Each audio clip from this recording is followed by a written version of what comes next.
Hello, my dear brothers and sisters. I hope you are all fine. I am Himakshi and welcome to my channel. Now we are going to start our new video. Then take a deep breath and let's get started. আমি present টেন্সৰ কেইটামান translation কৰিলো তো প্ৰথম ট্ৰান্সলেচনটো আমি লৈছো simple প্ৰেজেন্টৰ পৰা চাই থাকা যেনেকে ইয়াত কেইবাটাও পুখুৰী আছে এটো এটা কি সাধাৰণ কথা পুখুৰী থাকিব পাৰে হয়নে নহয় তো এটো এটা হল সিম্পল প্ৰেজেন্টৰ কথা তো সিম্পল প্ৰেজেন্টে কি বুজাইছিলে যেটো চিৰসত্য বা সাধাৰণ সত্য ইয়াত চাবা কি দিছে ইয়াত কেইবাটাও পুখুৰী আছে তো ট্ৰান্সলেচন কি হ'ব কেইবাটাও পুখুৰী আছে দেয়াৰ আৰ মেনি পন্ডস যেতিয়া ইয়াত কেইবাটাও পুখুৰী আছে এনেকুৱা টাইপৰ বা ইয়াত লাইব্ৰেৰী আছে এনেকুৱা আছে টাইপৰ আমি যেতিয়া ওয়াৰ্ড ইউজ কৰো তেতিয়া কি হয় দেয়াৰ ইউজ হয় দেয়াৰ ইজ এটা থাকিলে দেয়াৰ ইজ আৰু এটাতকৈ বেছি থাকিলে দেয়াৰ আৰ সো ইয়াতে কি হৈছে কেইবাটাও আছে কাৰণে ইয়াতে ইউজ হৈছে there are there are many ponds in here ইয়াত কেইবাটাও পুখুৰী আছে নেক্সট আমি লৈছো প্ৰেজেন্ট কন্টিনিউয়াস টেন্স তো প্ৰেজেন্ট কন্টিনিউয়াস টেন্সৰ কি এটো লৰা বিলাকে খেলি আছে লৰা বিলাকে দা বয়জ খেলি ইয়াতে কি হ'ব এম ইজ আৰৰ কোনবাটা এটো থাৰ্ড পাৰসনৰ লগত কি হয় সদায় আৰ দা বয়জ আৰ প্লেইং ফুটবল আমি এটা অবজেক্টটো দি দিছো বাৰু ফুটবল ঠিক আছে প্লে verb তাৰ লগত ing হৈছে প্লাস অবজেক্ট নেক্সট চাবা হি এইমাত্ৰ ঘৰ পালে এটো কি হয় এটা প্ৰেজেন্ট পাৰফেক্ট টেন্সত মানে হি এইমাত্ৰ ঘৰ পালে কোৱা মুহূৰ্তত কামটো খতম হল তো কি হ'ব সাবজেক্ট হ'ব হি তাৰ পিছত কি লাগে আমাক have has he third person তো হ'ব ইয়াতে has তাৰ পিছত লাগিব আমাক verb past participle form of verb তো reacher past participle reached তাৰ পিছত হ'ব ঘৰ পালে home just now he has reached home just now fourth to loiso ami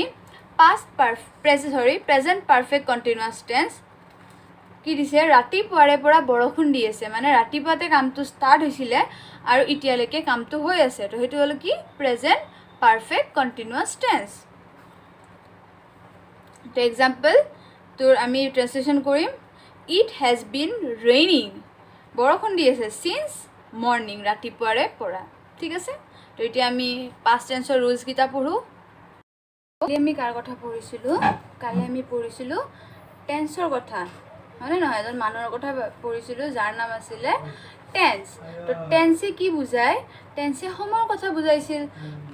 আজি কি হৈ আছে অতীতত কি হৈছিল বা ভৱিষ্যতে কি হ'ব এনেকুৱা ধৰণৰ সময়ৰ কথাবোৰ কোনে বুজায় টেন্সে বুজায় তো কালি আমি টেন্সৰ মাজুপুটেকজনৰ কথা পঢ়িছিলো অৰ্থাৎ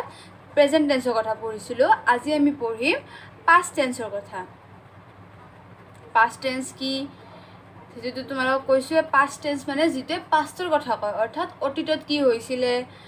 বা অতীতত কি হৈ গল হেনুৱা কথাবোৰ কোনে বুজায় পাস্ট টেন্সে বুজায় তো এতিয়া আমি পাস্ট টেন্সৰ যোনগিটা পাৰ্ট অৰ্থাৎ পাস্ট টেন্সৰ যোনগিটা পুটেক আছিলে হেতৰ কথাও এটা পঢ়িম তো প্ৰথম পুটেকজনৰ নাম আছিলে সিম্পল পাস্ট ঠিক আছে সেকেন্ড পুটেকজনৰ নাম আছিলে পাস্ট কন্টিনিউয়াস নামগিটা সেম অকল প্ৰেজেন্টৰ জাগাত পাস্ট হ'ব আৰু বাকিটা সবতে সেম হ'ব ঠিক আছে প্ৰেজেন্ট পাস্ট কন্টিনিউয়াস থাৰ্ড টু হল পাস্ট পাৰফেক্ট আৰু ফোৰ্থ টু হল পাস্ট পাৰফেক্ট কন্টিনিউয়াস বুজি পালা এই চাৰিটা তো এইগিটাৰো প্ৰেজেন্ট টেন্সৰ ৰুলস কিটাৰ দৰে এইগিটাৰো কিছুমান ৰুলস আছে সেইগিটা তোমালোক তলত বুজাই আছো তাৰ আগতে তোমালোকে জলদি জলদি চেনেলটো সাবস্ক্ৰাইব কৰি লোৱা আৰু ভিডিওটো লাইক দিবা ঠিক আছে আৰু যদি কোনোবাই প্ৰেজেন্ট টেন্সৰ পাৰ্ট 2 চোৱা নাই তেতিয়া হলে তোমালোকে প্লিজ মই ডেসক্ৰিপচনত দি দিম সেই ভিডিওটো চাই লবা প্ৰেজেন্ট টেন্সটো কমপ্লিট হলে বাকিখিনি তোমালোকে লাহে লাহে কমপ্লিট কৰি যাব পাৰিবা ঠিক আছে নহলে কনফিউজড হৈ যাবা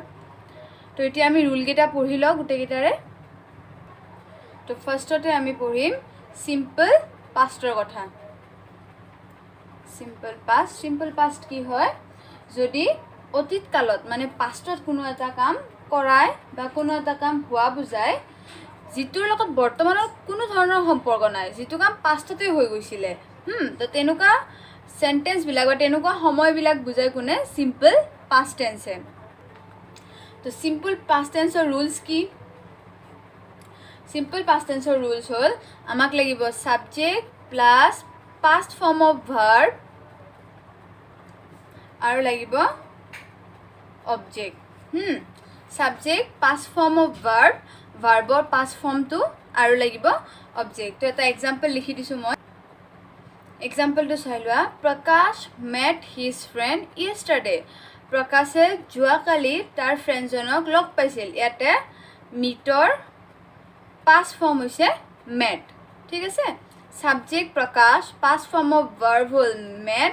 আৰু এইখিনি হ'ল অবজেক্ট ঠিক আছে নেক্সট হ'ল তো নাম্বাৰ 2 হ'ল past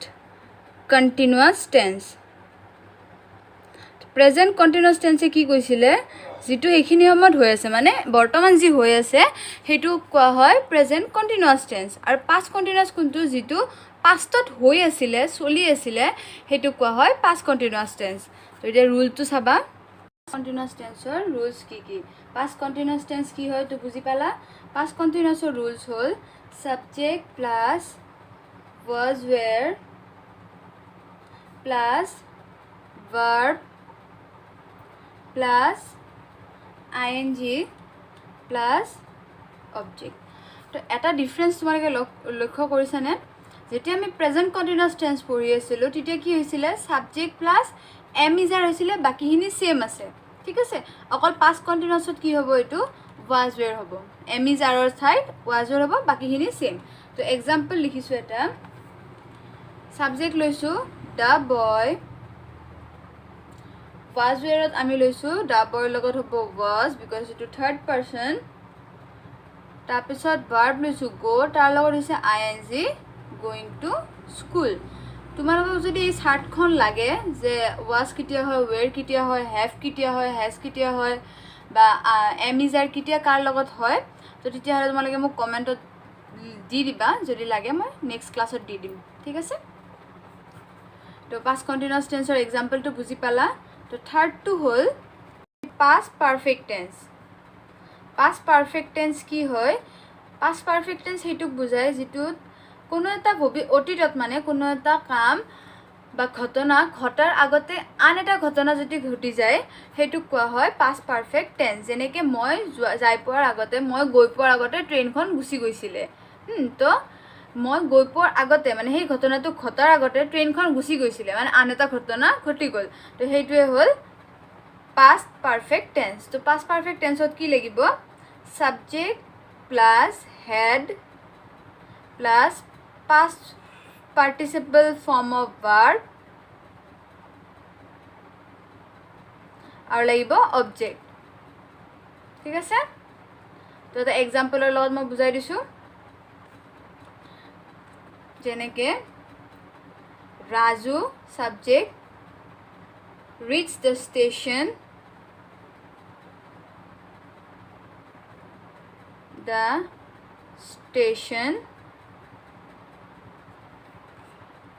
after the train had left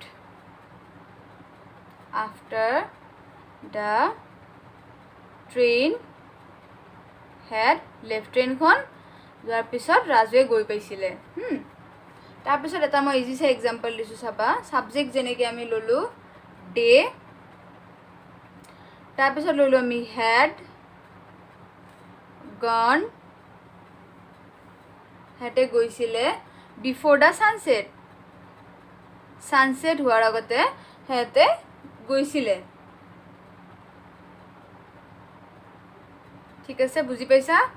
past perfect tense তো নেক্সট হল আমাৰ next হল past perfect continuous tense তো past perfect continuous tense কোনটো কয় যেটোত কোনো এটা ঘটনা অতীতত স্টার্ট হৈছিলে ধৰিলা 1942 ত কোনো এটা ঘটনা বা কাম এটা স্টাৰ্ট হৈছিলে যেটো চলিছে 1982 লৈকে মানে পাষ্টৰ কোনো এটা টাইমত স্টাৰ্ট হৈ কিনে পাষ্টৰ কোনো এটা টাইমতে খতম হৈছে তো হেইটো কোৱা হয় past perfect continuous tense অৰ্থাৎ নিৰ্দিষ্ট সময়ত পাষ্টতে কোনো এটা নিৰ্দিষ্ট সময়ত ষ্টাৰ্ট হৈছিলে কামটো আৰু কোনো এটা নিৰ্দিষ্ট সময়লৈকে কামটো চলি আছিলে তো সেইটোকে কোৱা হয় past perfect continuous tense তো ৰুলছ হৈছে subject plus had plus been plus verb plus ing plus object তো আমাক এইকেইটা লাগিব তো আমি এক্সাম্পল এটাৰে ভালদৰে বুজি লওঁ তো সাবজেক্ট আমি ললো the players had লাগিব had been verb lolu play ing the player had been playing before the referee came refereeজন অহাৰ আগতে কি হৈছিলে প্লেয়াৰ বিলাকে খেলি আছিল ঠিক আছে বুজি পাইছা তো এইগিটা হল পাষ্টৰ ৰুল যিখিনি এতিয়ালৈকে বুজাইছো নিশ্চয়কৈ বুজি পাইছা যদি কিবা তোমালোকৰ ডাউটছ আছে তেতিয়াহলে কমেন্টত সুধিবা আৰু নেক্সট আমি স্টাৰ্ট কৰিম future tense thank you take care